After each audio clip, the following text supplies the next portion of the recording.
Yes, they're just standing, they're standing in sales. But yes, you and Mike has that. One is the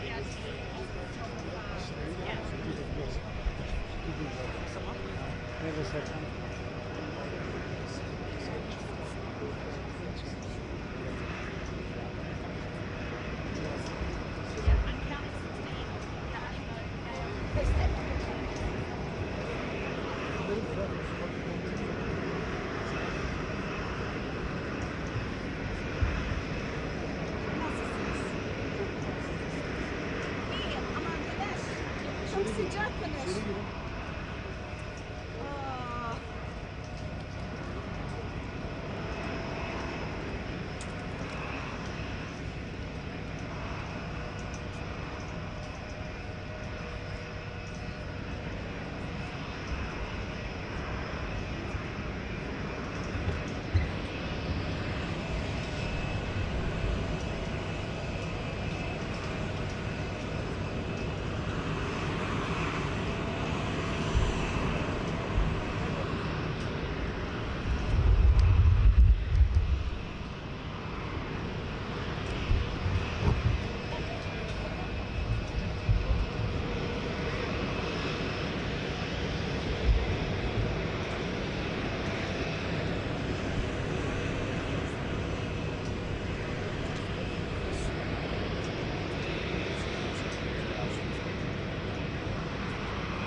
Gökhan.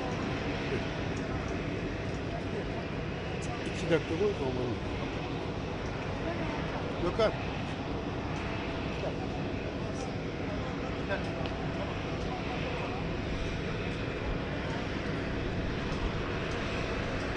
Do you know his final approach from this direction? Will the land coming this way? I believe so. Okay.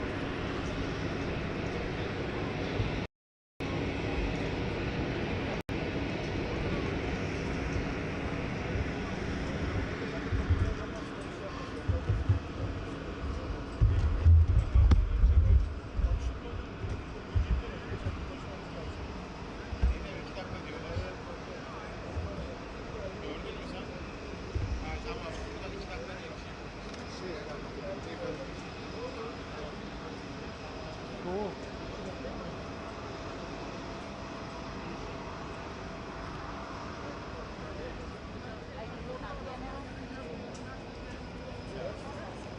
No, they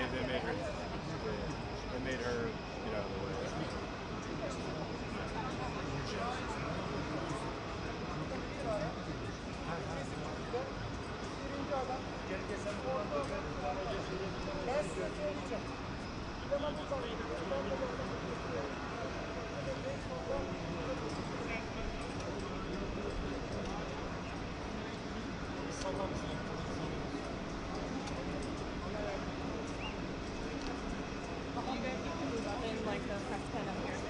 Thanks. What about these guys?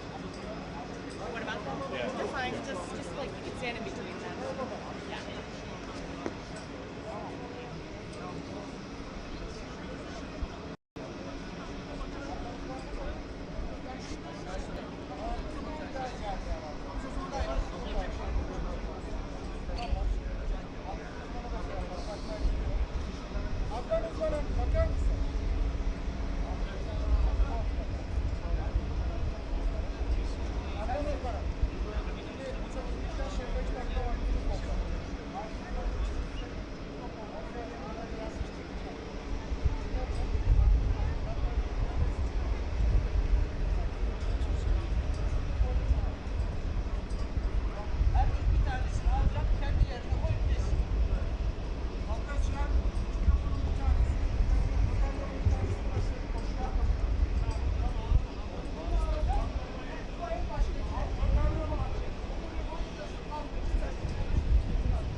Görünmesini istemiyorlar zaten. Birazcık sağ tarafı açarız müdürüm ya, amirim ya.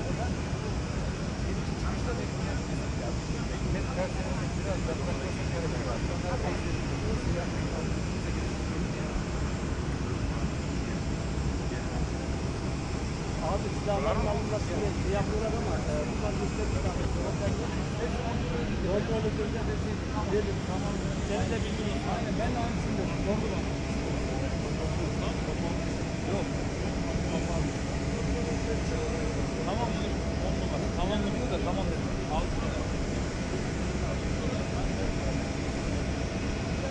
Evet abi.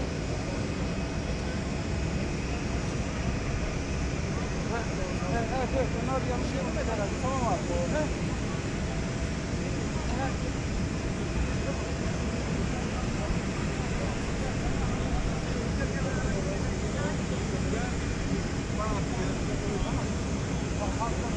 So the journalists are coming.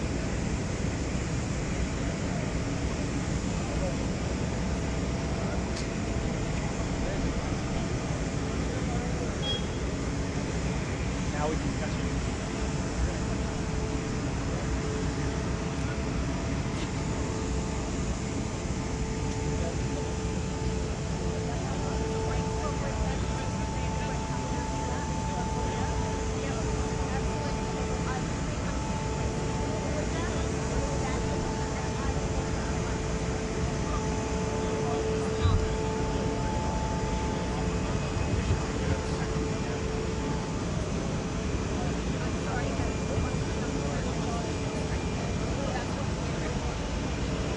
They are coming right now. It's not a problem.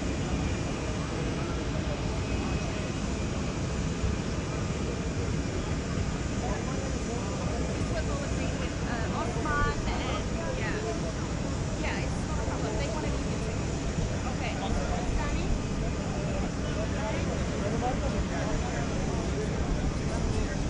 Where you going also? You guys keep going. Go, go, go.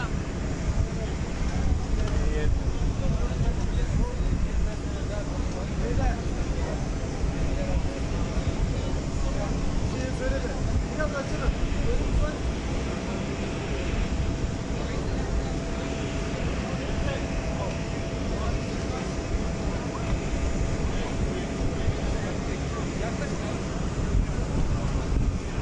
Sen mi Cemray Bey?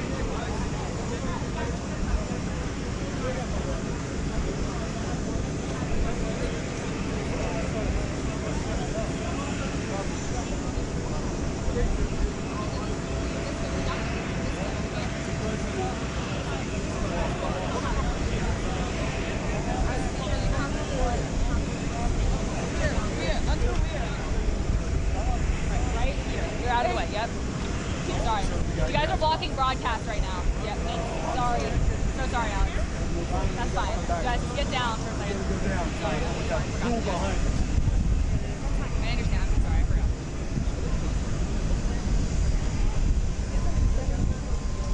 Well, there's just no space right there. It's like a block at the end of all your guys right here. But I'll bring them. If you want, if that's fine with you, then that's fine with me.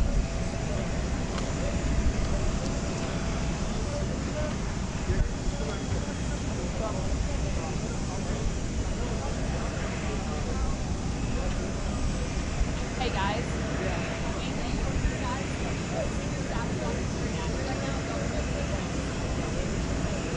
They're gonna come right across here. I need our yeah, we need to tell them, hey guys, can we I need y'all to back up. So we need to Sorry, Grace. Can I stay here or no, they need you guys to go behind this because President Okay. It's a good thing we knew this. yeah, they just So where do you want us now? stand right here. Right here. Oh, hey, buddy. How are you doing? Right here, you're fine. We're gonna move once he's out, we're gonna move back onto the carpet. We're just what's that? Yes. John, we gotta come back in here. All right. Yes. They just came out, they come down.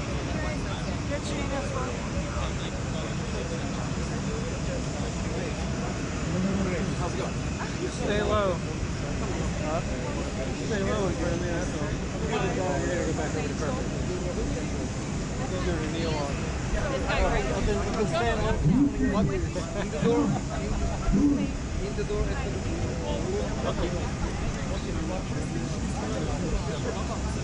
Great. Can we go over so what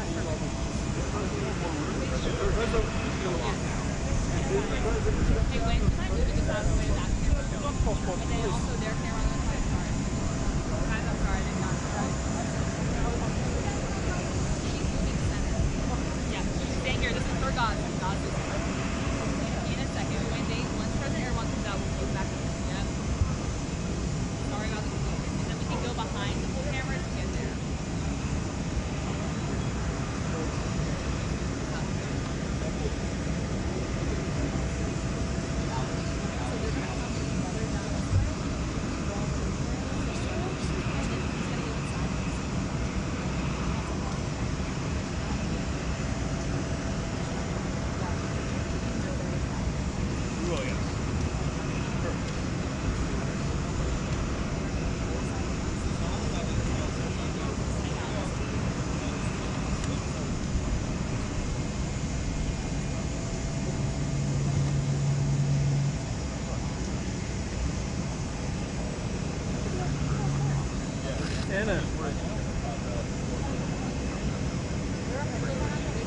Anna, where's John? I'm here. It's this guy back there. They're Erdogan's officials. He's following me. I told them that you guys are following me. White skirt. Yeah. He's right here. Here we go. How are you?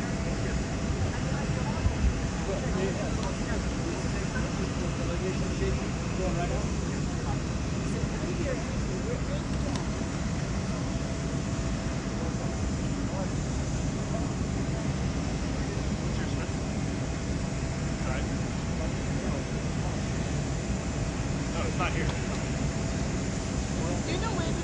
That's what I just asked you. I don't see him. I don't hear anything. I only saw you. Gözden. Şurada bir adım geriye gitmelerini rica edebilir miyiz? Bir adım. Çok.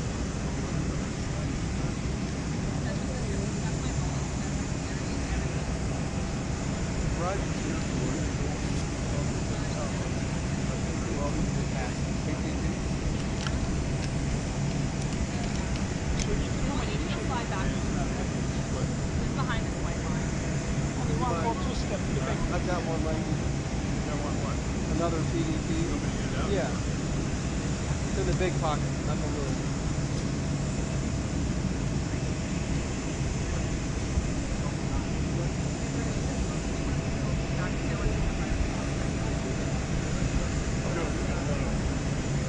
Thanks.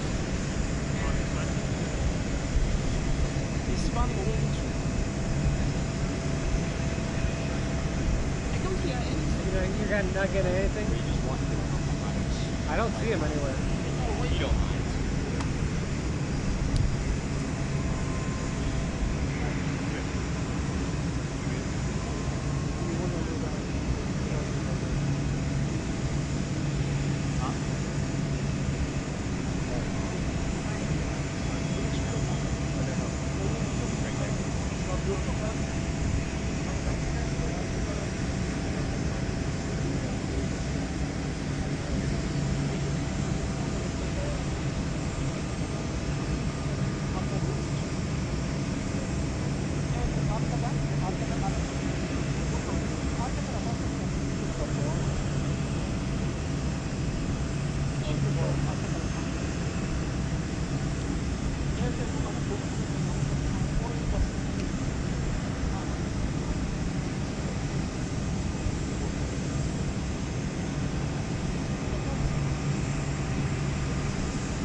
kuralım yine.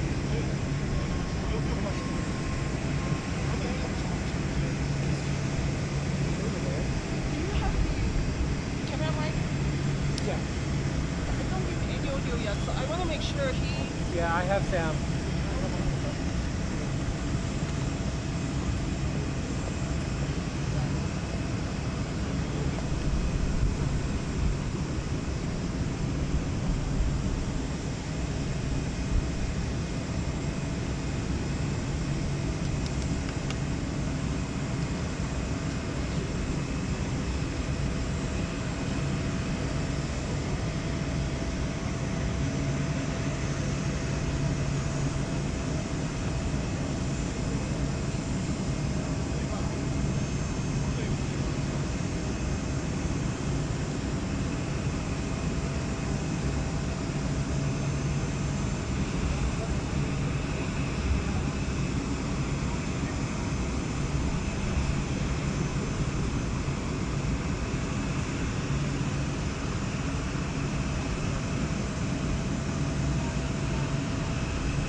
Are you shooting the tight shot or wide shot? What's that? Are you shooting the wide shot or tight shot? I'm tighter. Okay. Maybe I'll do a little wider. Okay. Because I'm cutting your head off. Okay. And then when I move, I'll go tighter. And I'll go wide. Okay. Kind of. Yeah, yeah. Wide-ish.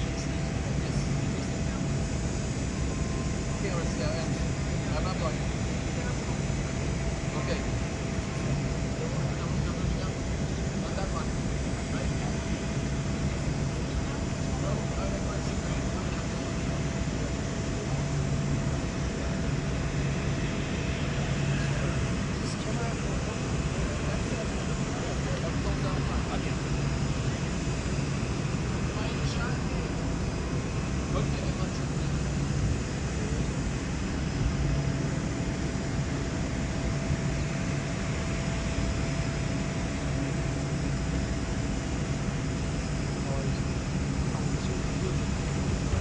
First time you took it? In Ankara first time?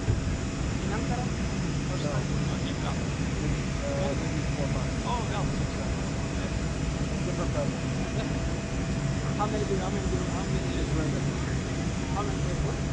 7. Oh, well. This is my first time. Oh, it is? Welcome.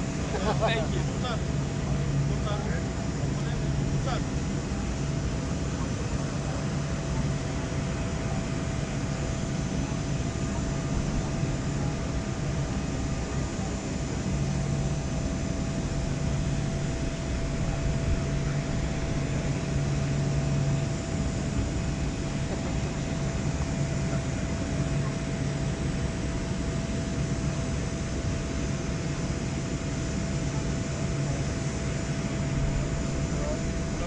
Ben buradayım.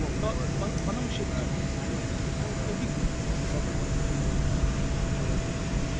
Are you staying right here? You're right between me and the door.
Dikkat!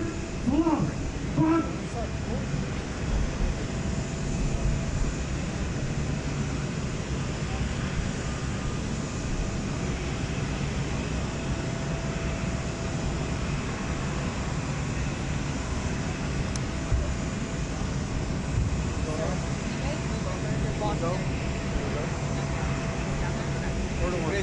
We are okay. Yes.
Dikkat!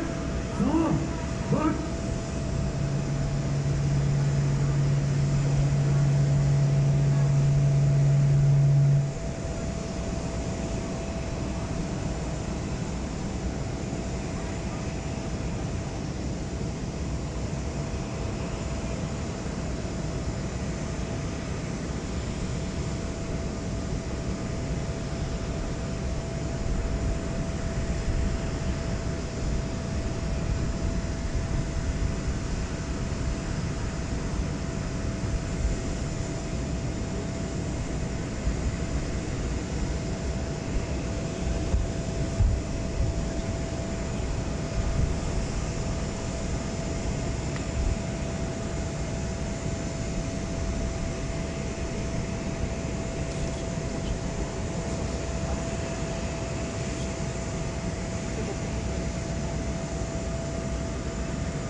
Ian, are you done?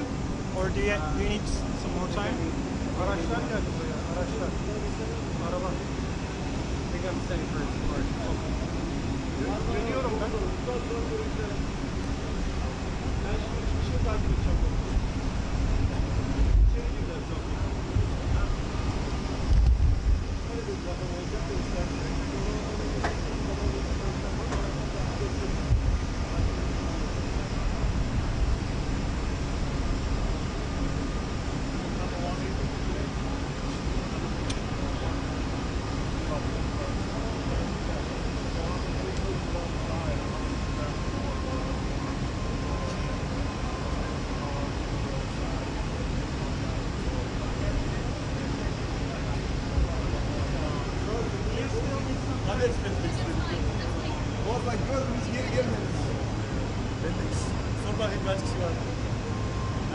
Çok iyi yerim var.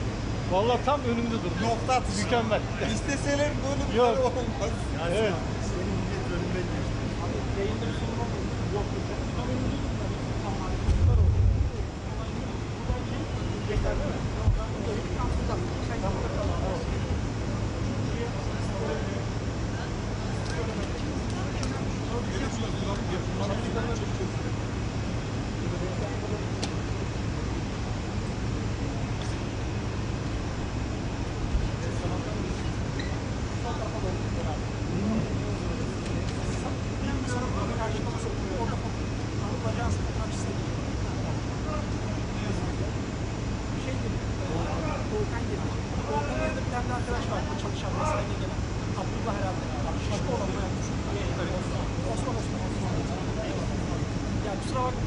Detay çalışıyorum zaten.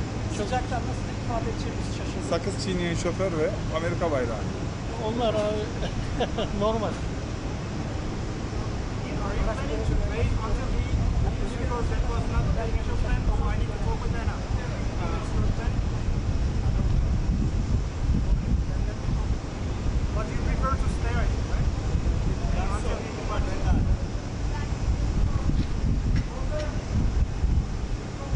Hüseyin abi ne yaptın? Ah buraya geç çizeler beni yukarı alsam.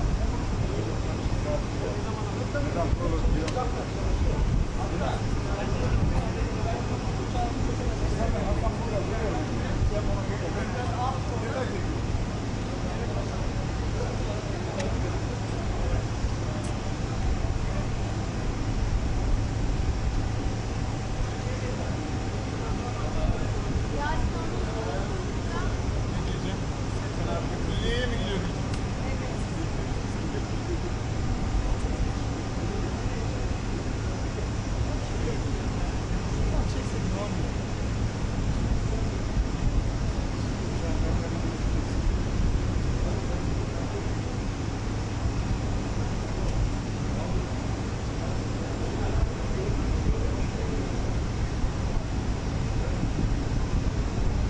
Kolay gelsin. Hesabını geçmek değil mi hala? Tamam tamam. Arabasını var. Olması lazım.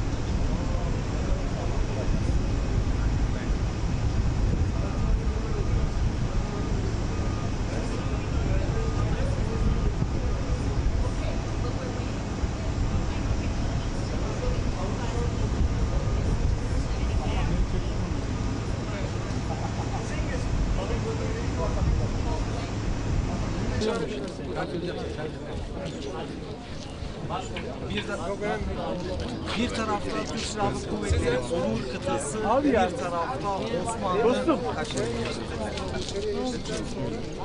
Dostum, bir yardımcı olur musun?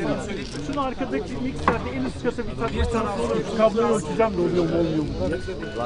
Bir tarafta Türk rengini O üstü temsil takman yeterli. formalarıyla Türk Silahlı Kuvvetleri Onur Kıtası, bir tarafta Osmanlı veteran takımı.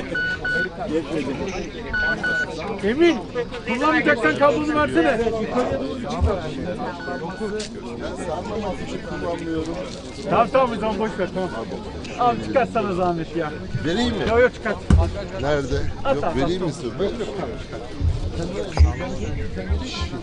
tarafta Türk, bir tarafta Türk'ü temsil eden bazı renkleriyle Türk Silahlı Kuvvetleri Umur kıtası, bir tarafta Osmanlı hükümetleri. Buradan başlayalım. Bir törenle karşılanacak.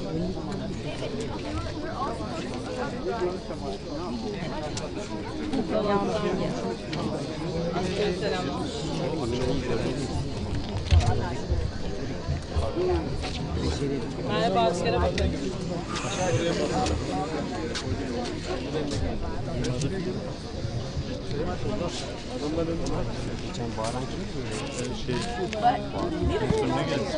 Biri geldi.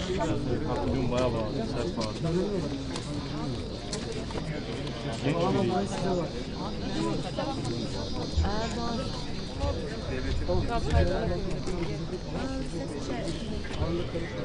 Tamam zaten orası havaalanı. Cumhurbaşkanlığı bünyesinde gerçekleştirilecek resmi tören için hazırlanılan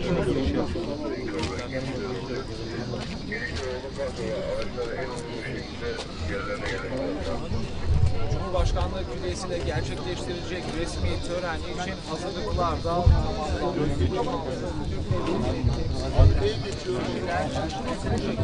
Korumalar orada arkadaşlar geldi. Aslan görmemişler.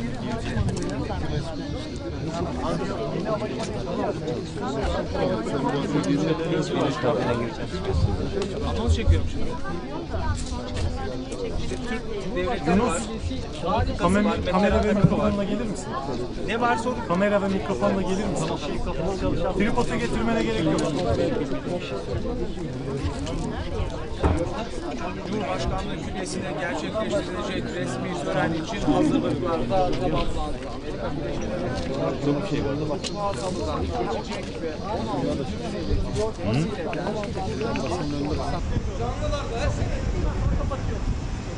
Kapatıyoruz. Tamam.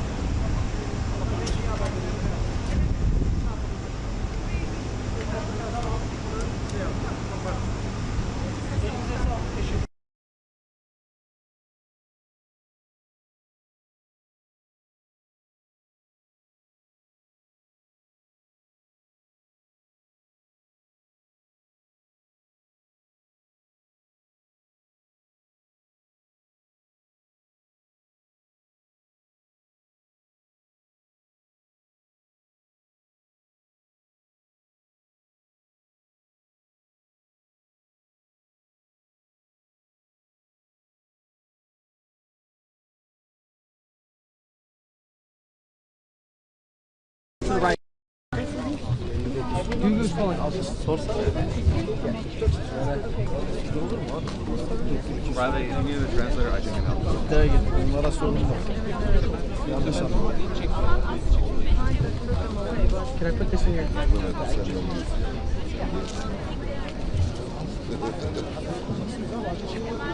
You definitely have people, they're claiming that because they retook these spots that they put it out there. Who's claiming? That guy. They're on our spot. And we also had other people on our spot as well, so it's like, this is not new, this has been planned, so it's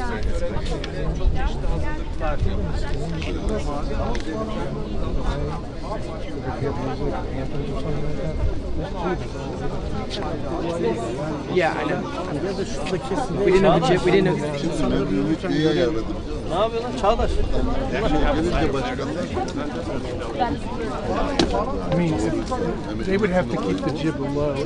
Kıra kadar şimdi vermiyorlarmış. Ben buraya vereceğim. Kırın oraya gidip ondan karşıdan Ya muhabbet var. Yok canım, ben söyledim. çok sade Absolutely, never, never.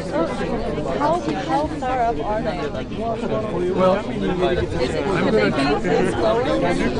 If they lower it, especially like this Those guy two, on the yes. ladder. He said no ladder, definitely no ladder. If he's got a ladder, he's got. Okay, so let's go back to your place and I'll block. Abi, bağlantı yapacaksan abi senin kameranı gitsin, arkadakileri kapatırsın, platforma çıkar. Ama göremiyorum ki. Abi zaten göreceğin yer senin burası abi. Buradan önünü göremiyorsun. Ya sen platforma çıkar, bağlantı yapanları yukarı çıksın abi. Canlı verecek olanları. Abi yukarı çıkar. Şey yapmayın, muhabir bağlantısı yapanlar platformdan yapsın. Canlı da basacak mı? Ha sen canlı yayın yapacaklar kalsın. Ben bir tane anons çekeceğim. Tamam anons çekenlerin hepsi yukarı çıksın. Abi. Biz de canlı yapıyoruz. Abi şunu indir abi. İndireceğim. Tamam. Hadi yukarıdan göreyim diye yaptım. Abi göremezsin abi. Şuraya kadar hiçbir şey göremezsin. Evet abi. Adam görmüyor haklı abi. Abi hiçbiri görmüyorum. Muhabir bağlantısı yapacaklar platformdan yapsın. Geri kalan canlı yayıncılar burada kalsın. Muhabir sen misin? Bak canlı mı? Muhabir gitmiş. Tamam. Muhabir bağlantısı yapacaksanız yukarı. Abi indir abi bu kamerayı. Herkesin şeyini indir.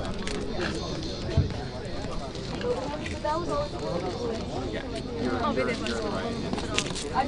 Beştepe'ye gelmesine ama dakikalar kaldı. Tüm hazırlıklar tamamlandı. Haklı Türkiye'de abi. Abi adamlar haklı yani. Adamlara bir şey demiyor. Yani zaten göremiyoruz. Yani normalde abi siz ilk defa görüyorsunuz. Evet. Bunu normalde buradan çekeceksiniz abi. Bizim böyle bir uygulamamız yok abi. Tamam. Bizim böyle bir uygulamamız yok.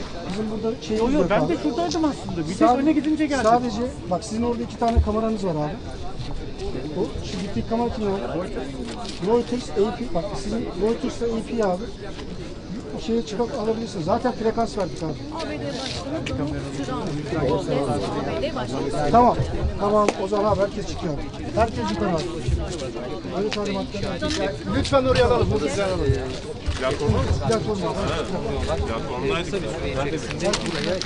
Türkiye abi sadece ben Guys, hold the spot. Guys, hold the spot. Öyle talimatlar.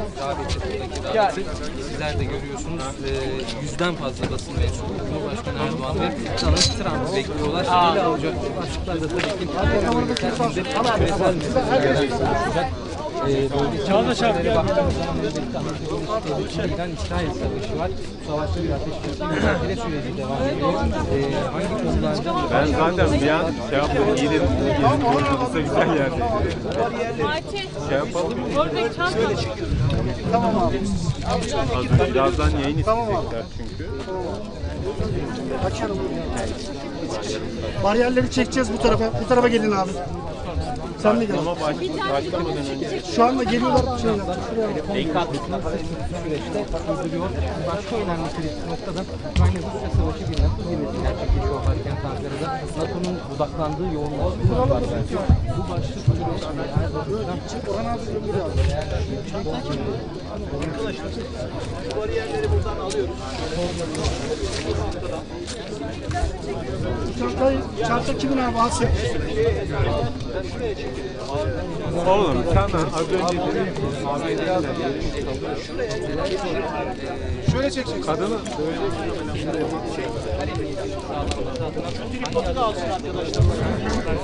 Arkadaşlar bu kimin?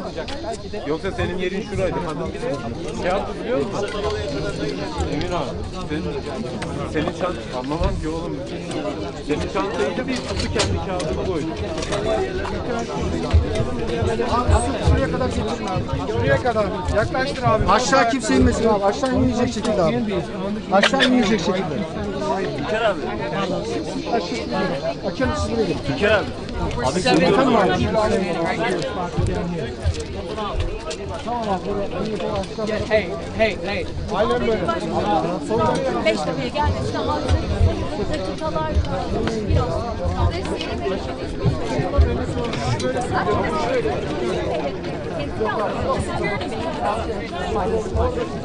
Sığmıyoruz abi ne yapalım?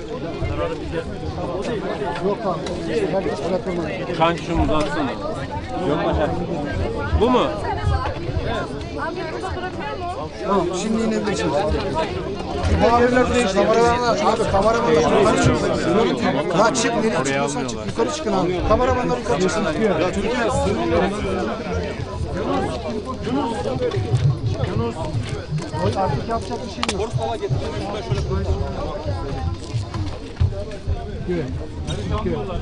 Ya anlamadım ki. Keep holding that spot, guys. Thank you. Neymiş orada duruyor. We're gonna come in through the back. So as long as there's a path clear, we are gonna need to step down and be able to hop through. So I'm gonna pull this out.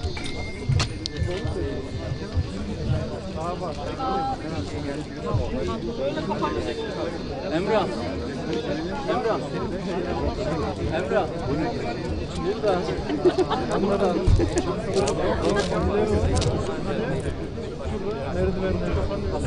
Hey Riley. Hey Riley. Are they going to stand on the top step and I'm trying to work on that for do you. anthems? Okay. Please be ready to move if so, okay? I'm trying to get a final Move answer. to where? Top steps. Well, they would probably face out. I would want to be like in the center.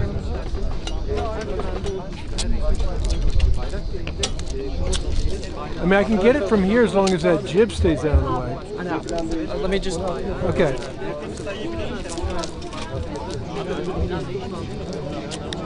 Onu tekrar sorarız. Askerlerin de merdivene sıralandığını görüyoruz. Bizden normalde uniforma giyen askerlerin tören alanında The thing is, Riley, Elizabeth, hey, y'all hold that, please. here's the issue with moving. Networks are going to be taking me live, and they won't know. I know, them. I'm talking about prior. I'm just waiting on an answer. I see. Yeniçeriler buradalar. Yeniçeriler topçulardan oluşuyor, tebecilerden oluşuyor, yakıcılardan, tebecilerden ve serden oluşuyor. Yani Donald Trump'ı Yeniçeriler karşılayacak. Mümkün. Yeniçerilerin hemen etkisinde ise bir mehter takımı var. O mehter takımında bir yapmayacağı takip edilmiş olacak. Zira bu törenlerde platforma konuk devlet başkanı ve cumhurbaşkanı çıktıktan sonra önce milli marşlar okunuyor. Milli marşların ardından tören kısmını selamlıyor. Konuk devlet başkanı o sürede mehter marşı olacak mı? Nasıl bir tören akışı gerçekleşecek? Bizler de burada takip ediyor olacağız. Bu soruların hepsine cevap veriyor olacağız. Hızları uçacak demiştik. Bu sürekli olan bir protokol değil. Amerika Birleşik Devletleri Başkanı'nın karşılanması sırasında uygulanacak. Benim de yaklaşık 7 yıllık Cumhurbaşkanlığı muhabirliği tecrübem boyunca ilk kez şahit olacağım bir nokta olarak kayıtlara geçecek elbette. Gözler Trump ve Erdoğan'ın Cumhurbaşkanlığı külliyesine gelmelerine çevrilmiş durumda. Basının ilgisinin, rağbetinin çok yoğun olduğunu bir kez daha vurgulamamız gerekiyor. Zira 3 katlı gördüğüm kadarıyla bir platform kurulmuş durumda buraya. Hem Amerika Birleşik Devletleri'nden hem de Türkiye Cumhuriyeti'nden çok sayıda basın mensubu burada. En son bu kadar kalabalık basın mensubunu Papa'nın Türkiye'ye ziyaretinde Cumhurbaşkanı'nın da havaalanından çıkışının çok yakın olduğu bilgisini de bir kez daha paylaşmak isteriz buradan size. Artık dakikalar sonra Trump Erdoğan'ın gelmesi bekleniyor. Cumhurbaşkanı Erdoğan dönem konuklarını havaalanlarında karşılar. Genelde Arap Yarımadası'ndan gelen konuklarını havaalanlarında karşıladığını anımsıyoruz. Ki onlar da genelde Cumhurbaşkanı'nı havaalanında karşılar. Bu kez Cumhurbaşkanı Erdoğan havaalanında Amerika Birleşik Devletleri Başkanı'nı karşılıyor. Bu önemli, için önemli. Çünkü Trump Erdoğan sayesinde geliyorum vurgusunu sık sık yapmıştı. NATO zirvesine katılımı konusunda negatif olduğunu, hatta nötr olduğunu tahmin ediyorduk, biliyorduk dünya kamuoyunda. Ancak Cumhurbaşkanı Erdoğan'ın ev sahibi olması ve davetin doğrudan ondan gelmesi dolayısıyla kendisinin bizzat katıldığının altını çizmemiz gerekiyor ve Amerika Birleşik Devletleri'nden gelen bu açıklamaların ardından Cumhurbaşkanı Erdoğan'da kamunun yeni açılışı yapılan, geçtiğimiz ay açılışı yapılan havaalanında Trump uçaktan indi. There's a Turkish flag on one side, and on the other side there's an American flag, but I can't even see the flag. It's right by that column.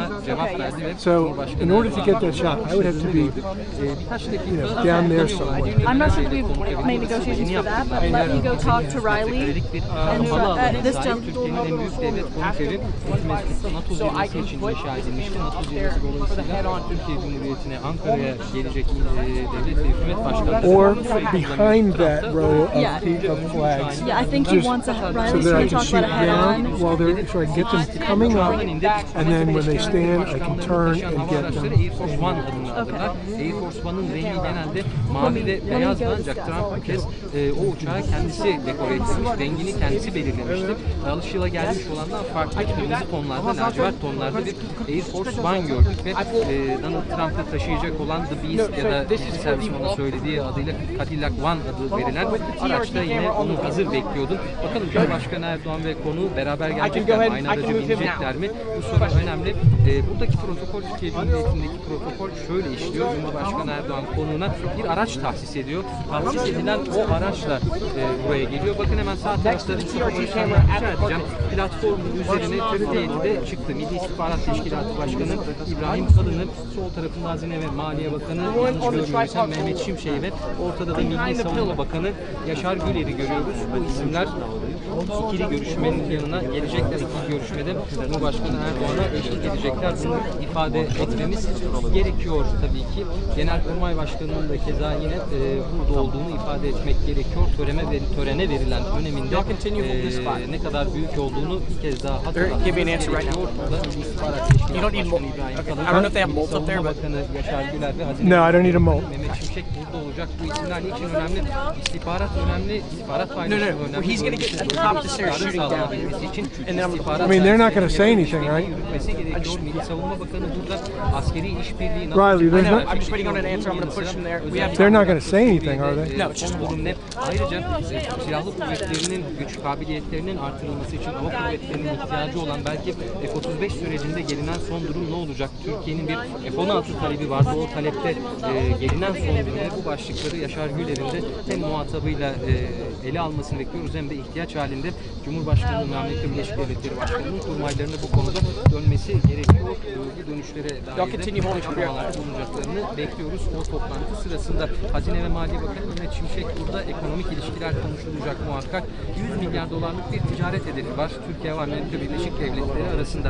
Hali hazırda 40 milyar dolara yakın bir çerçevede ilerliyor Türkiye'nin Amerika Birleşik Devletleri ile ticareti, ancak bunun artırılabilmesi adına 100 milyar dolarlık hedefe ulaşılabilmesi adına hangi ek adımlar atılabilir? Bu sorunun cevabı önemli. Hazine ve Maliye Bakanlığı'nda burada olduğundan hareketle konunun özellikle maliye boyutunun da, ekonomi boyutunun da, ticaret boyutunun da ele alınacağını tahmin ediyoruz elbette. Bu kritik görüşmede artık hazırlıklar Cumhurbaşkanlığı Külliyesi'nde tamam. Cumhurbaşkanlığı Külliyesi'nde gerçekleşen önemli bir törene tanık olacağız. Biz en son 2009 yılında bir Amerika Birleşik Devletleri Başkanı Türkiye Cumhuriyeti'ne resmi ziyaret yapmıştı. Bu resmi ziyaretten sonra bir kez daha Donald Trump geliyor. En son Obama gelmişti. Trump'ın ilk döneminde gelmemişti. Biden bir ziyarette bulunmamıştı Türkiye'ye. İkinci döneminde Donald Trump Türkiye Cumhuriyeti'ne bir ziyarette bulunuyor. Resmi ziyaretin üzerinden 17 yıl geçti. Obama 2015'te G20 için gelmişti ancak bir resmi ziyaret kapsamında değildi bu. Bu bilgiyi de burada hatırlatmamız gerekiyor. 21 tane top atışı yapılacaktır bu törende. Zira A tipi karşılamaların hemen hemen hepsinde biz bu top atışlarını görüyoruz. Konuğun şerefine yapılan top atışlarını. Amerika Birleşik Devletleri Başkanı için de benzer bir sürecin işletileceğini aktarmamız mümkün. Tören düzeni biraz farklı.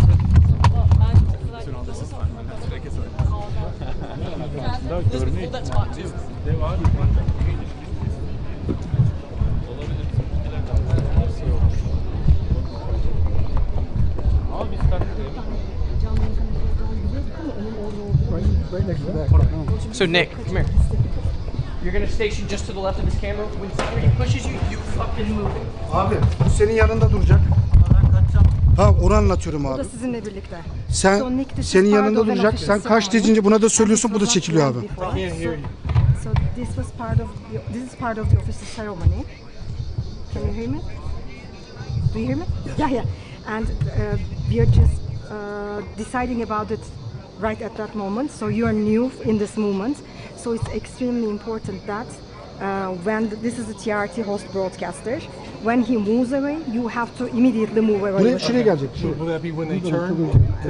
Tam olarak hangi aşamada kaçacaksınız? Çıktıklarında biz kaçacağız. Right, Ben haber right. veririm kendisine. Tamam. Kaçaldıkları zaman. The moment they reach the stairs, before coming up the stairs, he'll tell you to move and you guys will Do you hear move. that? Buraya gelecek. They're You'll telling me move I have here. to move the moment they reach the stairs. Yes. Before they take the stairs. Take up the stairs. I have to see them stand at attention and hear the anthem.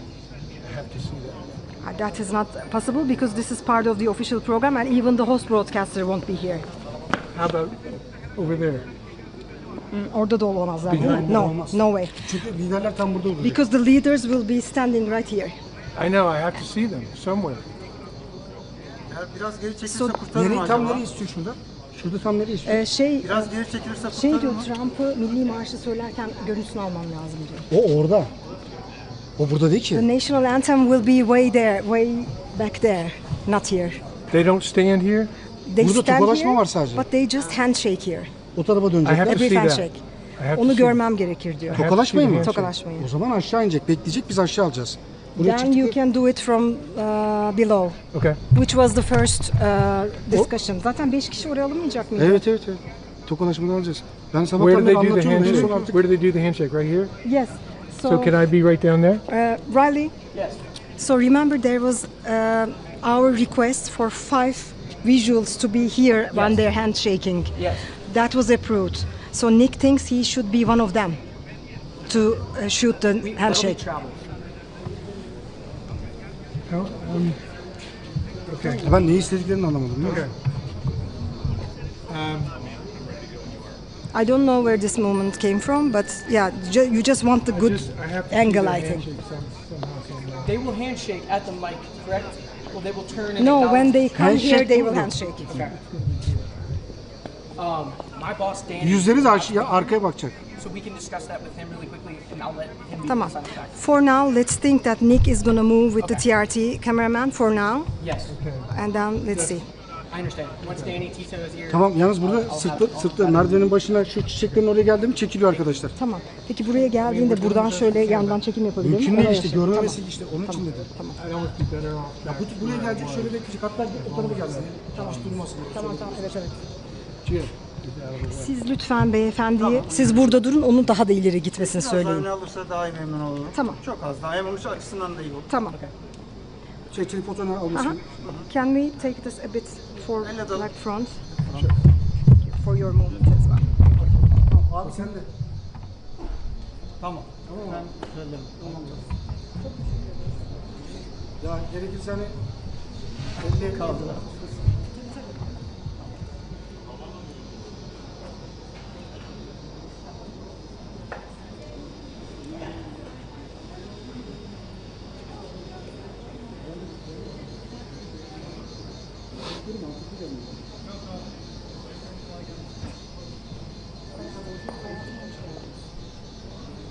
Yanıma bak gördüğün gibi 4000 televizyonların birini aldı arkadaşlar. Ben de onu da uyaracağım. Aklımda olsun da yani bunda. Tamam. Tamam. Yani mümkün olduğunca yanındalar haberin olsun. Şey olarak yani. Tamam. Hadi görüşürüz. Tamam. Hadi.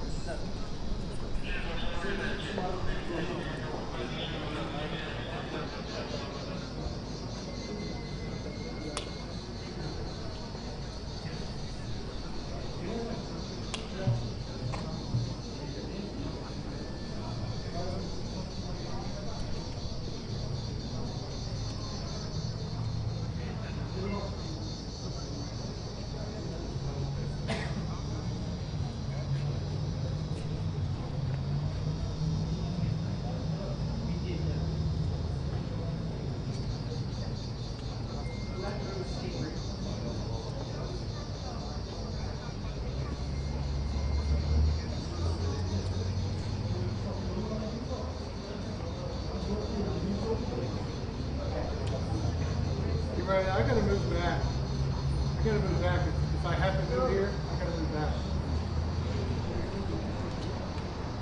Chad Hayes, Nick Ryder. Listen, we're having lots of problems with positioning here. Hold on. You can see my camera. Hey, my boss is about to be here. Let's talk with him. I have your spot still reserved up there just in case. But for now, let's just hold. We'll maintain it here. Once he gets here, I'll let him do the final decision. Okay. Thank you. Hey, can you still hear me? So, pool 3, I think. I'm the wide shot at the top of the stairs. Okay.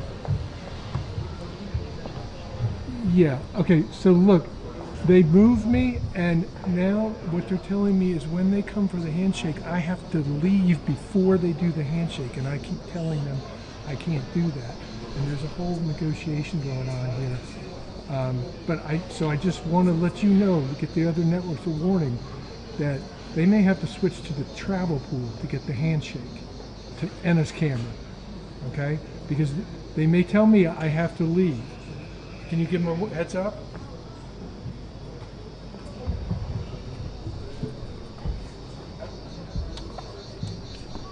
Okay.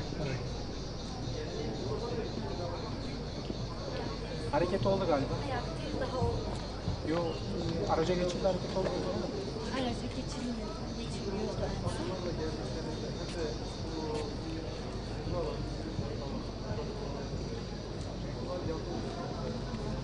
Hala beklemedi.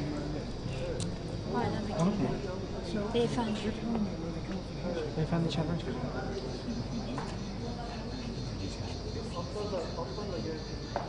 Hala beklemedi. Konumlarda. Hareketli olduğunda.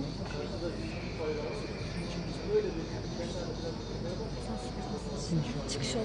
Şimdi oldu.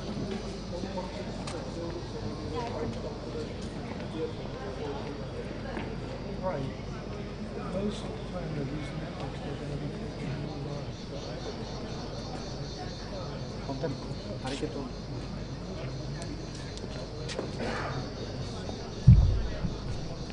Komutanım, sizden girecek. Beyefendi burada. Tamam.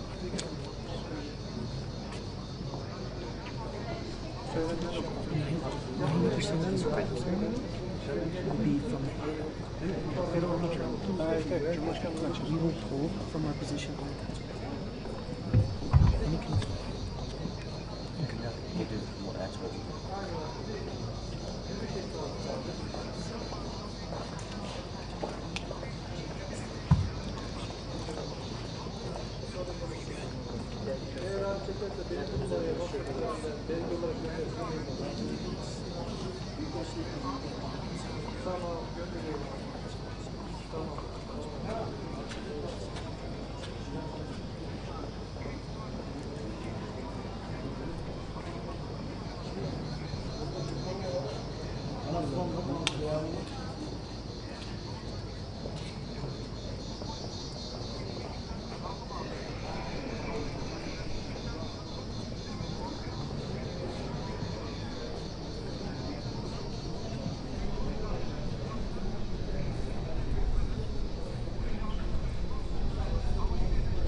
Abi siz canlı yayında mısınız?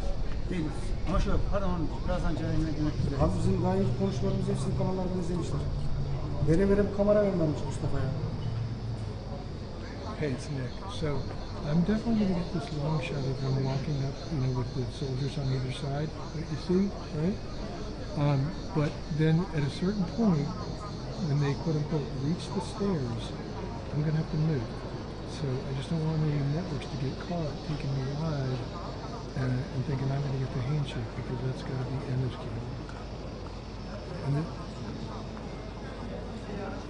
I'm definitely going to have to move. And I've told them,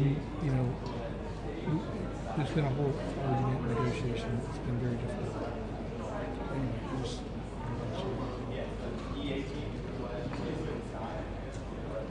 okay, man. Thanks.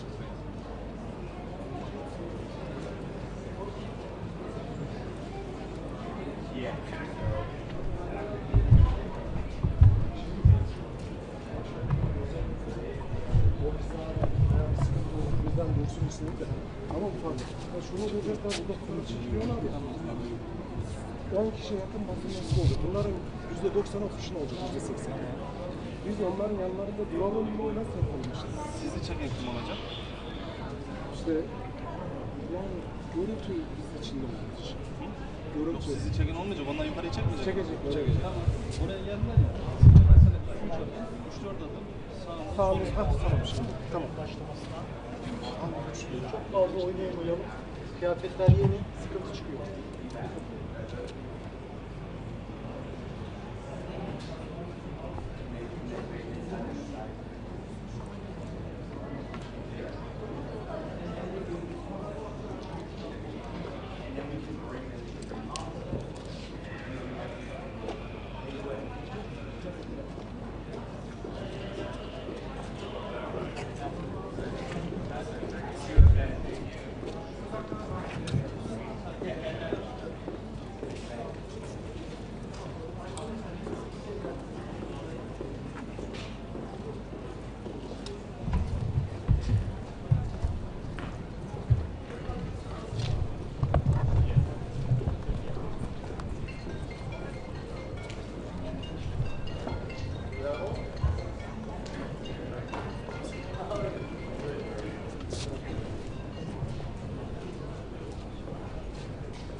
şey çıktı. Orada bir beyefendi. Tarafta çıkış yapıyor. Tamam kardeşim. Hadi.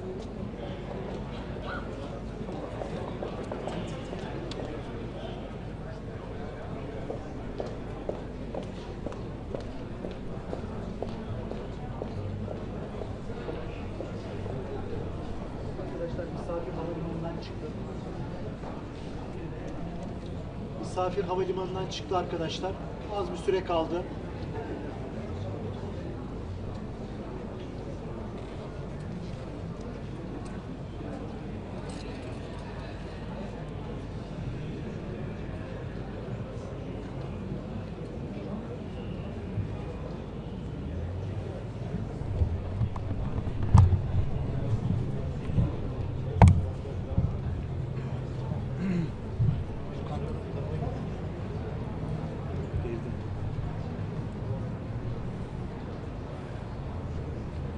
Biraz bekleyelim sonra şey yaparız.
Hüseyin, beyefendi giriş yaptı mı?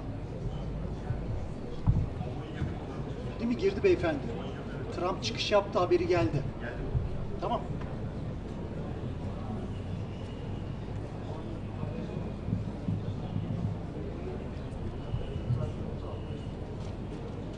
Çıkış yapacağız. Yoksa yarın dikkatli olun.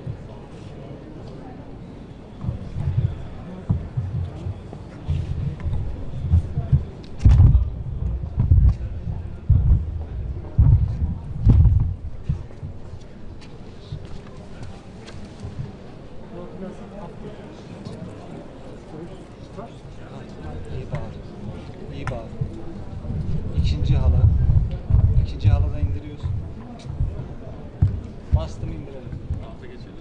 Bence.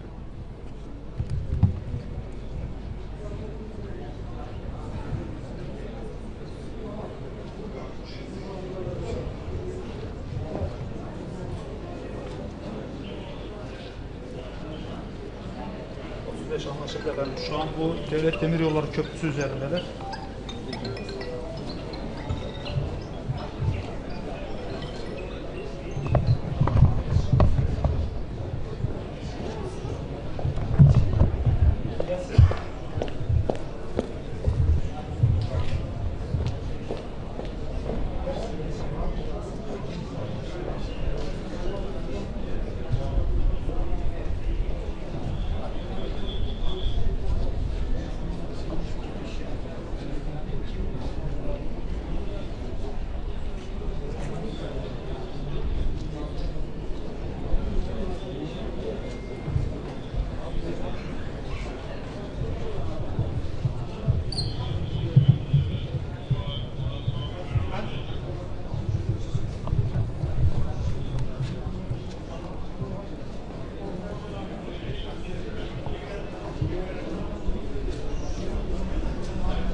Merhaba asker.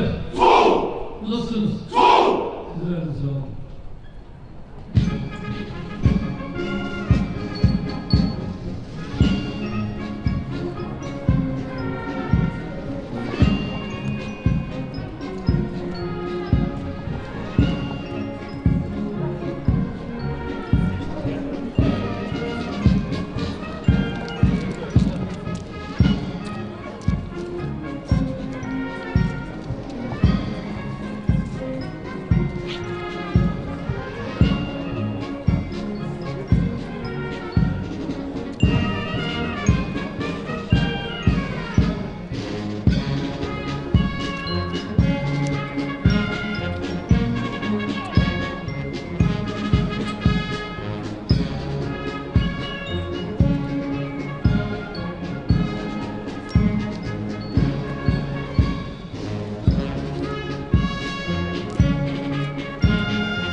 Merhaba, aşka.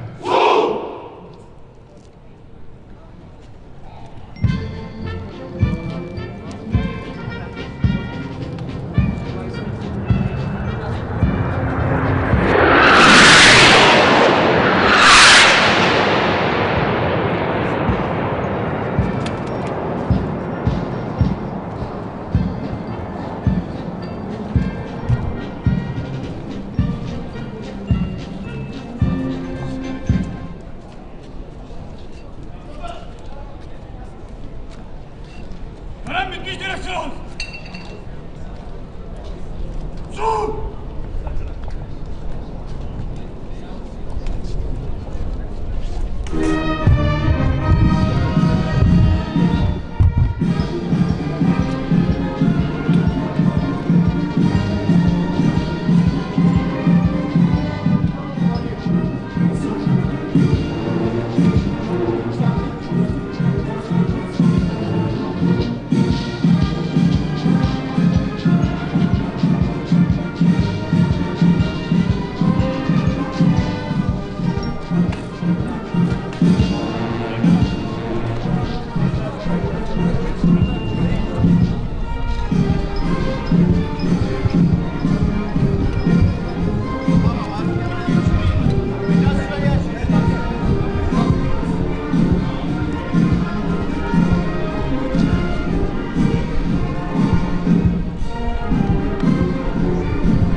With all due respect, you need to be quiet.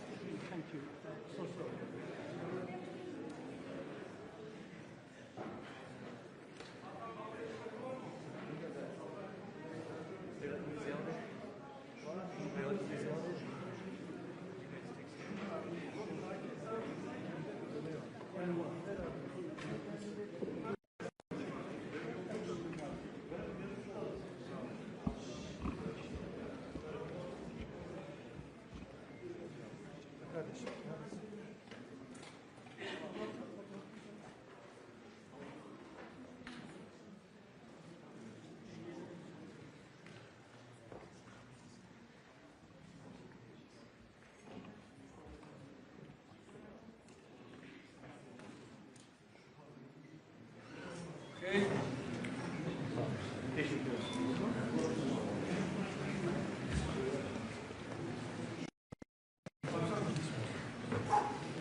Your side, Mr.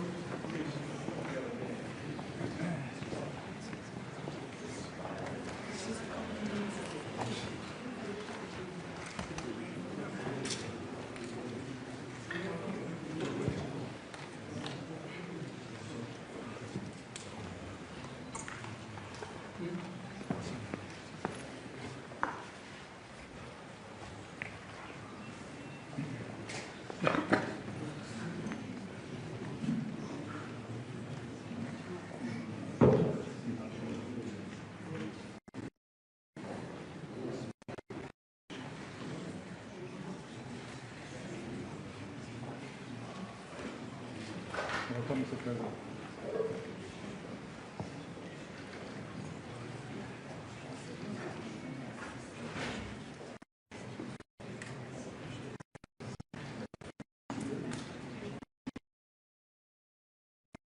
Öncelikle NATO Liderler Zirvesi'nde değerli dostumla Ankara'da bir arada olmak bizlere ayrı bir güç katmıştır. Kendilerine hoş geldiniz diyorum. First here, on the occasion of the NATO summit, I would like to welcome my valuable friend, Mr. President Trump, who has participated here today with us and added strength to the summit that we are convening for. Ve bu ziyaretin ne kadar önemli olduğunu özellikle ifade etmek istiyorum. And I would like to express how important this summit is that we are here gathering for. NATO Liderler Zirvesi'nin bugün Ankara'da yapılıyor olması ve tüm liderlerin şu anda ülkemizde bir araya gelmesi, yarın değerli dostum Sayın Trump'la birlikte olması bizlere ayrı bir güç katacaktır. The fact that we are convening here today for the NATO Ankara summit and that all the leaders are arriving and tomorrow with the presence of President Trump, which will be adding might and strength to our summit. Kendilerine tekrar hoş geldiniz diyorum. Once again, I would like to say welcome, Mr. President. Well, I want to thank you very much. As everybody knows, it's been very much reported. We are great friends. The president has done an incredible job just landing at the airport, to see such a beautiful airport and to have a building named after me. I was very happy about that. That was very nice. The airport is absolutely beautiful. The roads coming in were brand new and beautiful. And you've been a great leader and a respected leader all over the world. And we really do. We've had right from the beginning good chemistry. We've had a very special relationship. Turkey has become, under the president, a very powerful country militarily. People don't know how powerful, actually. They have a lot of our equipment, and they have a lot of great soldiers, and they're really somebody to be reckoned with. And the nice part is that because of the relationship that we have, it's all gone very well. I just want to say that I have a lot of respect for the president, and I think it's really to the benefit of both countries. We're going to be talking today about trade. We're going to be talking about other things having to do with the military, lots of different things. Probably we'll mention Iran, where we have essentially decimated their military. They cannot have a nuclear weapon. And we're going to have some very good discussions. But we do a lot of trade with Turkey. We make great things, and they make great things. And we've had it's had a very big impact on both of our countries. So I just want to tell you that it's an honor to be with you. And we're going to have a lot of good meetings. We're going to have good dinners, good food. We're going to have a good time, but mostly we're going to have a lot of work, and we're going to do good things for our countries. Thank you very much, Mr. President. Thank you. Sayın Cumhurbaşkanım, havaalanına geldiniz. Çok teşekkür ediyoruz o yüzden. Çok uzun süren bir dostluğumuz var biliyorsunuz. Son derece saygı duyduğum, yakın bulduğum bir insansınız. Buradaki buluşmalarımızda, görüşmelerimizde 3 konudan bahsedeceğiz. Askeri, ticari ve bir de İran konusundan bahsedeceğiz. Gerçekten çok güçlüsünüz. Çok güçlü askeri ve silah sanayi açısından çok güçlü bir yerdesiniz şu anda. Dolayısıyla teşekkür ediyorum ve çok iyi bir vakit geçirdiğinize inanıyorum. Thank you. Very much. Okay. Mr. President, are you going to sell F-35s to Turkey, and what about the legal restrictions? Well, it's a decision we're going to make.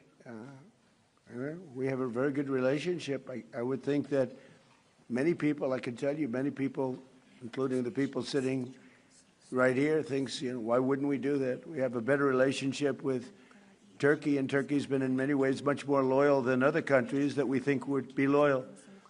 So, yeah, it's something certainly we would consider. It's a great plane.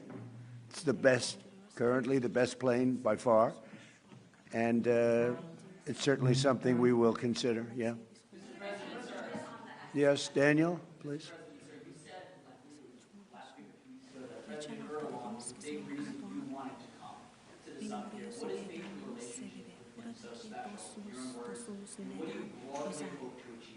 You never know why a relationship is special. Some people you get along with, and some people you don't.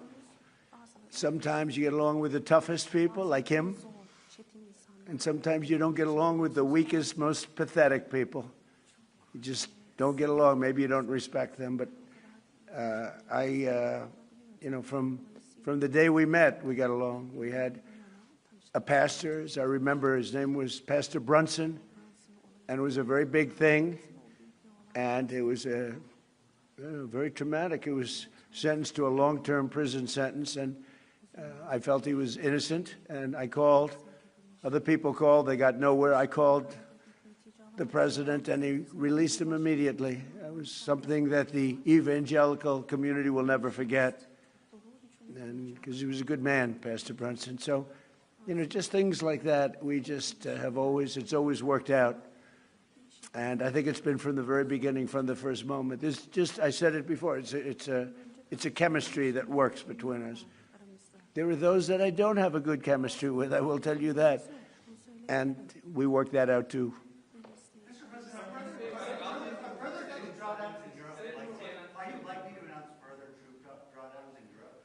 Say it? Are further troop drawdowns in Europe likely? And are you satisfied with the progress that NATO allies have made? Well, we're going to see. I was very disappointed with NATO. And frankly, if it weren't held in Turkey, where my friend happens to be a very strong leader, a very strong person, it's possible that I wouldn't have attended. I felt I had to attend because of the fact that, I know he's gone all out. It was a big thing to have NATO come to Turkey or any place else. It's a big thing. But we weren't treated well because we did something in Iran. We don't need anybody's help. I didn't even want their help. But before I asked, they said they wouldn't be there. And we've invested trillions of dollars in NATO. Why? To protect European countries and others, Canada, etc., but to protect people, countries from, generally speaking, it used to be the Soviet Union, now it's Russia.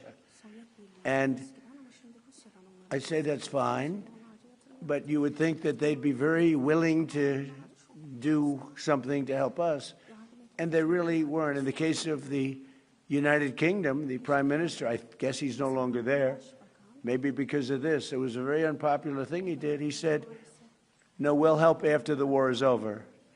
I said, I don't need that kind of help. We didn't need any help at all. And in a way, I was testing people. I was testing to see whether or not they'd be there, because I've long said that we helped them, but I'm not sure that they'd be there for us. And Italy turned us down, and Germany turned us down, and France turned us down. And it's okay. But, why are we spending hundreds of billions of dollars and they're not there for us? We've always been there for them.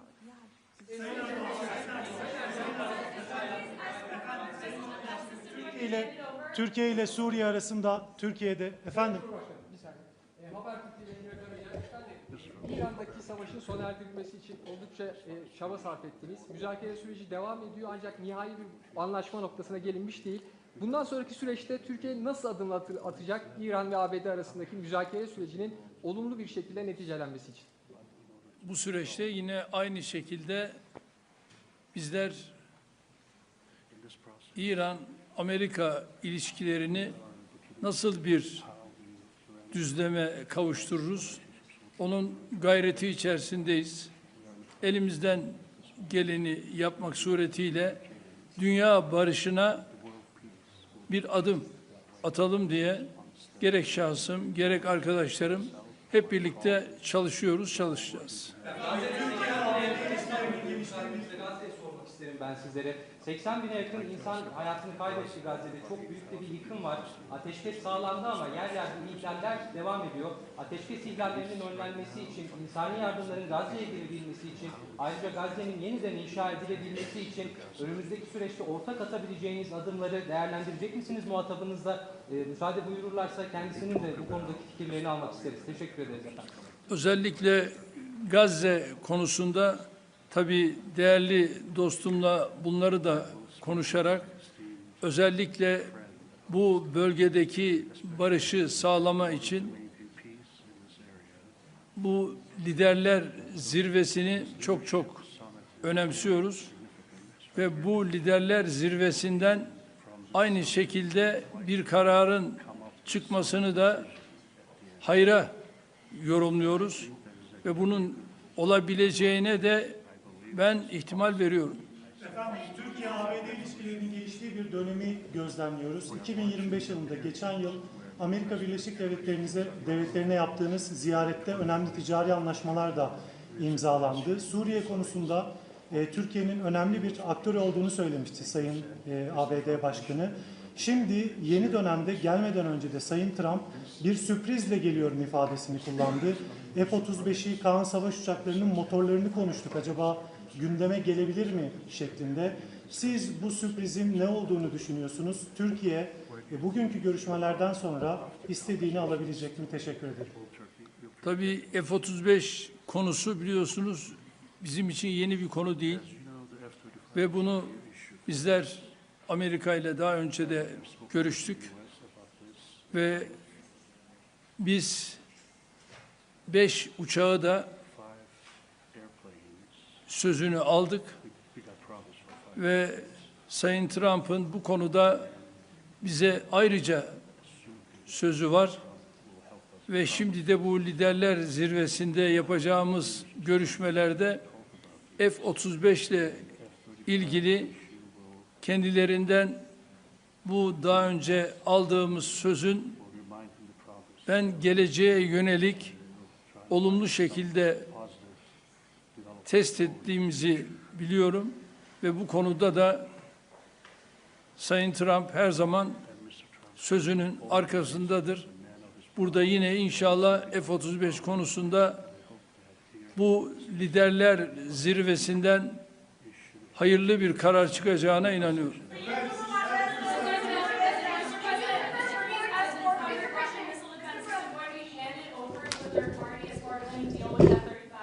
What does that mean?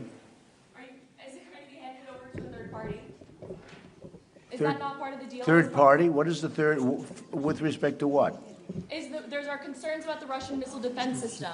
Do you have those concerns about this system? Are they going I to have no to... concerns at all about anything. I mean, he's a leader of a country that he's made a much better country, much more powerful country, and you see it. I mean, it's beautiful. You get off, the roads are beautiful. It's an amazing thing. Now, I have no concerns about anything having to do with Turkey. The relationship, I would say the relationship with Turkey right now is better probably than it's ever been. It was good in my first 4 years, but I think now it's probably even better than that, if that's possible.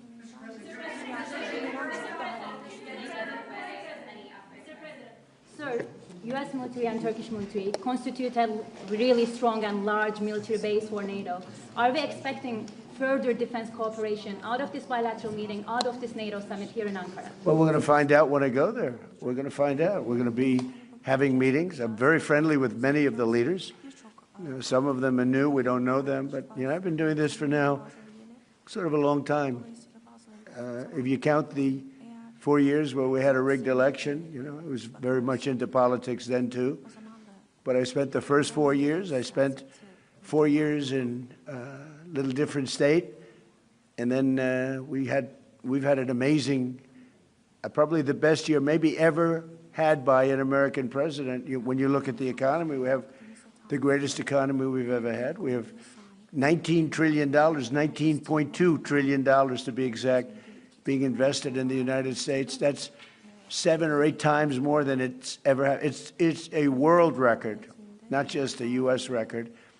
And I just read where, in fact, coming over, I was in the car with those beautiful horses, those great riders, those great soldiers, and it came over the wires that Toyota is moving out of Mexico into the United States and building one of the biggest truck and car plants ever built.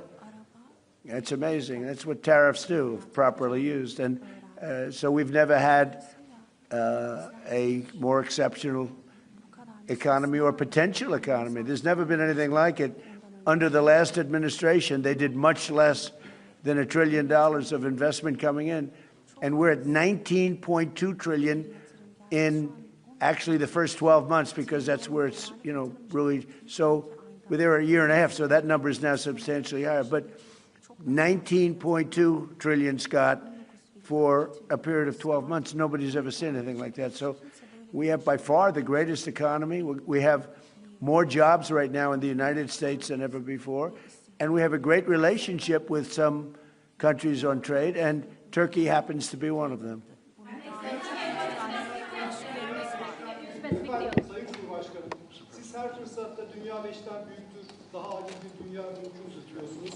Bugün konuğumuz Sayın Trump, ABD Başkanı, onun da zaman zaman küresel sistemin mevcut durumuna ilişkin eleştirilerini biliyoruz. NATO'nun 2 en büyük askeri gücü olarak bu noktada, bu eleştiriler doğrultusunda ortak bir adım, ortak bir girişimde bulunması önümüzdeki süreçte söz konusu olabilir mi? NATO'da 2 önemli ülke olarak gerek Amerika gerekse Türkiye, bizler bu liderler zirvesinden de dayanışma içerisinde güçlü bir çıkışı sağlayacağız ve bunu da başaracağımıza inanıyorum.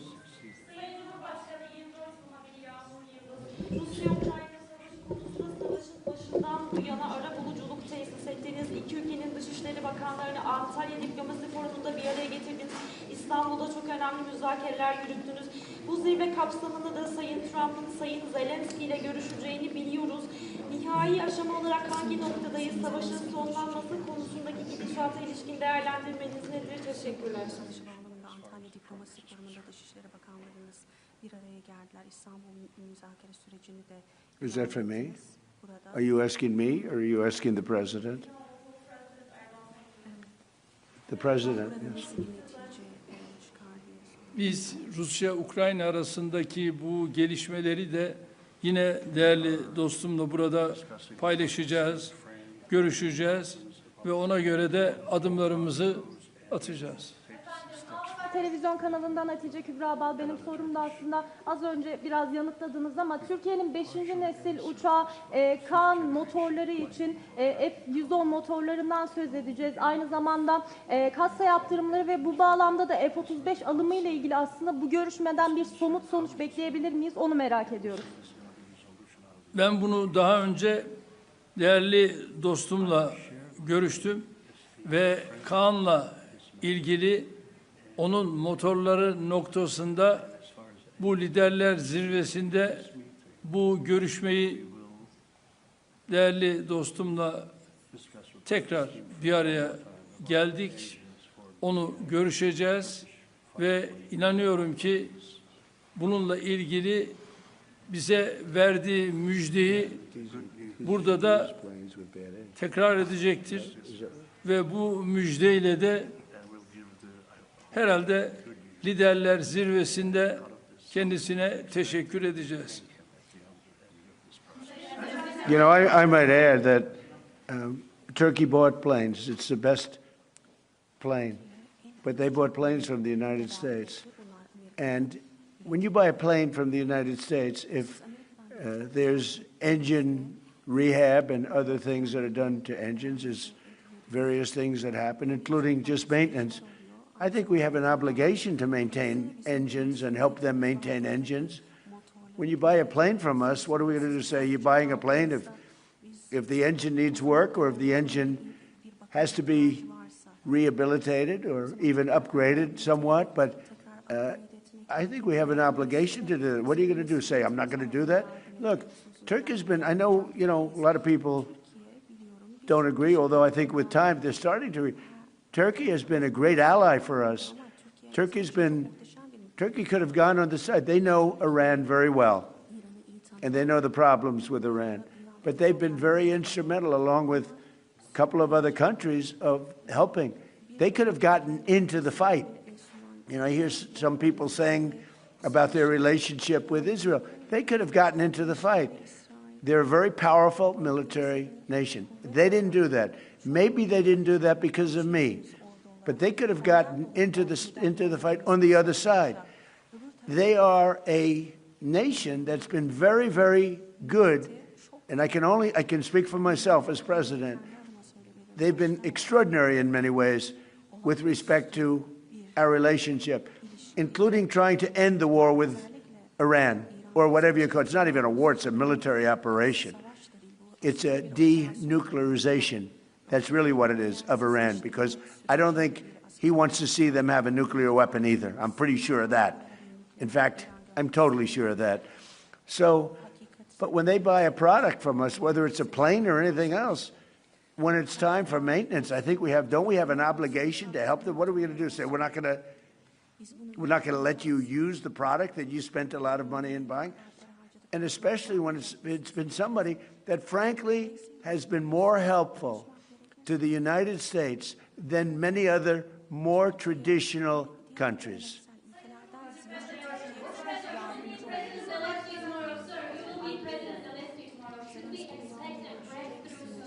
I do. I had a very good talk with President Putin, who, by the way, has a lot of respect for President Erdogan, a lot of respect for him. We had a long talk yesterday. It lasted a long time, and I also spoke with President Zelensky right after that. I think they both want to make a deal. It's too bad it took so long, but I think there's going to be something's going to come out, and the president's also helping us with that. But I think there's something. I settled 8 wars, and I think we're going to be settling a 9th.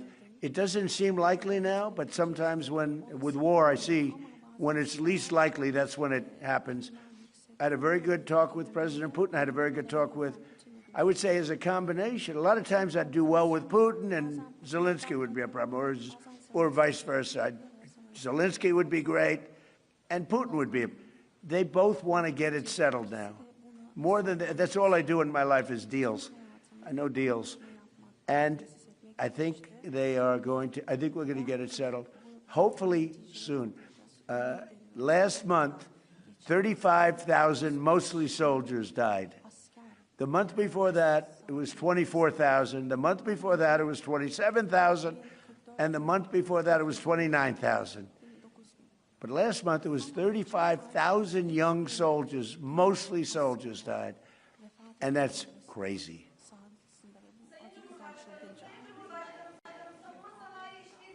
Bahsediyoruz ancak savunma sanayi işbirliğimizi sürdürebilmemiz için Amerika'nın katsa yaptırımlarını da kaldırmış olması gerekiyor. Sayın Büyükelçi Barak burada. Kendisinin bu konuda aslında mesajları da oldu geçtiğimiz aylarda. Sayın Başkan'ın da bu konuda olumlu düşündüğünü biliyoruz. Hem ticaret hacmi hedefine ulaşmak hem de NATO zirvesinde burada Sayın Trump gelmeden önce de açıkladılar. Aslında Türkiye'nin hattıyla zirveye katıldığını da açıkladılar ama aynı zamanda katsa yaptırımlarının Türkiye'ye uygulanıyor olmasının bir tezat olduğu düşünülüyor. Bu noktada, bu görüşmede artık somut bir netice alınabilir mi? Ayrıca siz bunu gündeme taşıyacaksınızdır. Muhtemelen Sayın Başkanım da bu konudaki düşünceleri de alabilirsem mutlu olurum. Teşekkür ediyorum. I can tell you, we're going to be taking the sanctions off. Okay? I don't want him to waste his time answering that question because we're working very closely with Marco Rubio, a very famous man, great Secretary of State, and with Scott Bessent, and with Pete and everybody else. We're going to be taking the sanctions off. It's time to do that. Okay? We don't want to sanction friends. It's very simple. There's plenty of people we can sanction, and we are sanctioned. We don't want to sanction friends. And because of the president, you know, we have a very good relationship with the new leader of Syria, and he's done an amazing job. In a year and a half, he's pulled the whole country together. And I have a very great relationship with him. And somebody said, well, he's pretty rough to put him there. I approved him along with the president. We were the two that really wanted him. And he's done a great job. He's done a great job. He's pulled it together. Not an easy job.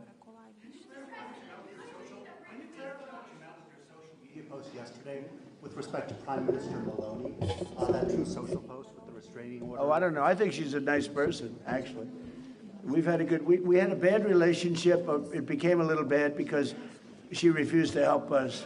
Again, I didn't put a heavy press on her, but she refused to get involved with the Hormuz Strait, or you could also say just Iran. She refused to get involved. So it soured my relationship with her a little bit. But I like her. I think she's a nice person, actually. But I think she made a mistake. You know, they get a lot of their oil from, we don't get any of our, we have a lot of oil. The United States has more oil than anybody. And when you add Venezuela to it, it's like we have far more oil than anybody. We don't need the straits. We do this because we think it's an important thing to do. But she just wasn't there for us. And I wasn't happy about that. You can imagine, I wasn't happy about that.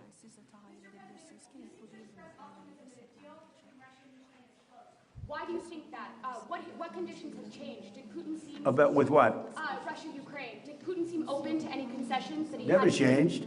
I just don't want him killing people. You know, it doesn't affect the United States.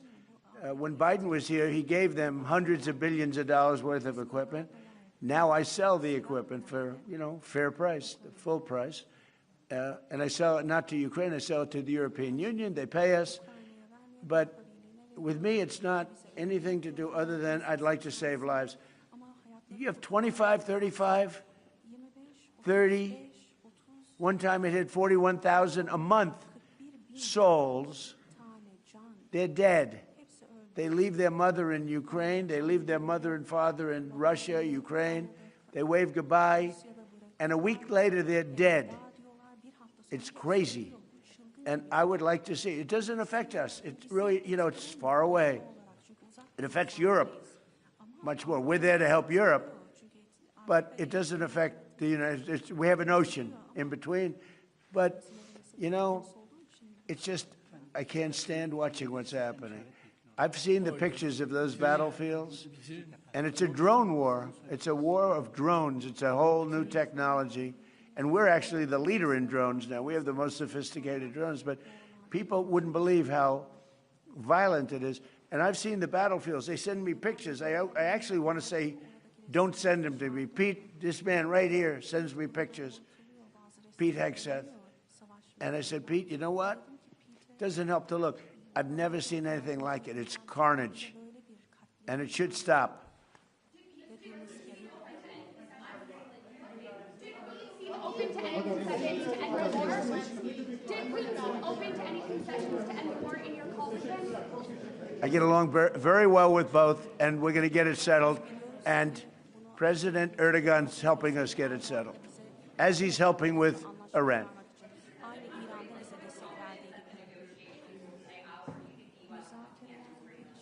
With respect to what? Well, that's what hurt my relationship with NATO, because Greenland doesn't help Denmark.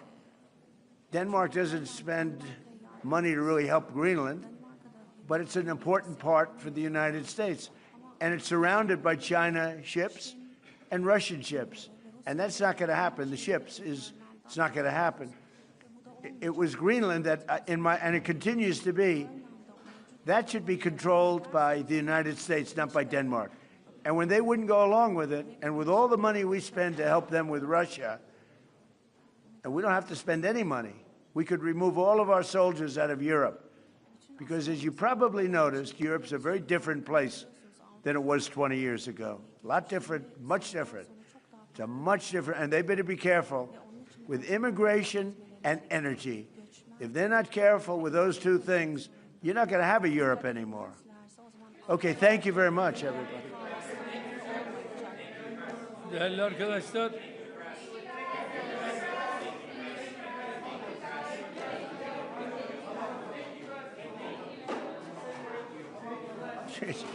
One thing, it's amazing. It's amazing. Harika gerçekten. İnanılmaz bir şey yani.